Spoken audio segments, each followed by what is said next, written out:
En plus de ça, on a des formations qu'on donne souvent. Mais vous donnez des formations sur le sujet?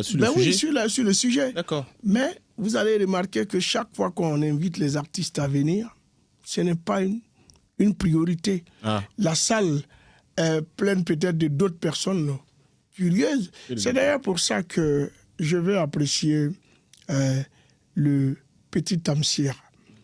Parce que je ne savais même pas qu'il suivait, qu'il écoutait mes vidéos, qu'il me suivait et tout. Il a fallu qu'un jour, il y ait une rencontre entre lui et moi pour qu'il me rappelle tout ce que j'ai dit dans telle vidéo qu'il a aidé.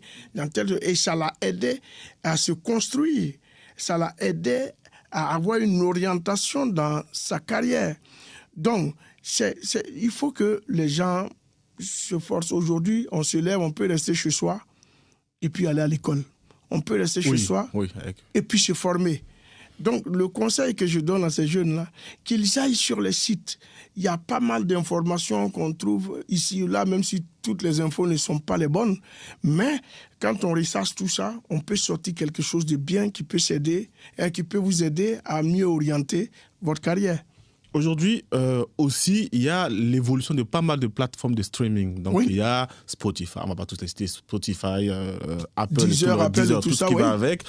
Aujourd'hui, on se rend compte qu'il y a pas mal d'artistes qui ne sont pas forcément sensibilisés sur comment se passe la rémunération sur ces différentes plateformes. Est-ce que toi, tu pourrais peut-être partager une expérience là-dessus, ou si tu en sais quelque chose, pour qu'au moins ils puissent savoir? Parce que j'écoute parfois certains artistes qui n'y savent vraiment rien.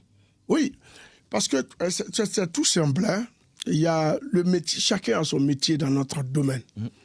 La déclaration est faite par le producteur quand ça va sur une plateforme. Avec le producteur, l'artiste fournit tous les renseignements nécessaires. Et quand l'artiste est déclaré dans une maison de droit d'auteur, l'artiste va toucher 2 droits. Il y a ces droits de comment on appelle, reproduction mécanique, mais aujourd'hui, c'est des droits digitaux. Hein. C'est le streaming qui paye plus. Les disques ne se vendent plus. Donc, le streaming sur les plateformes Spotify, ça paye plus que les disques aujourd'hui? Non, ça ne vend des disques, on ne les vend plus. Mais et pourquoi les artistes aujourd'hui se plaignent? Mais je sais que dans ta voiture, tu n'as même plus de lecteur CD. C'est clair. Mais c'est clair.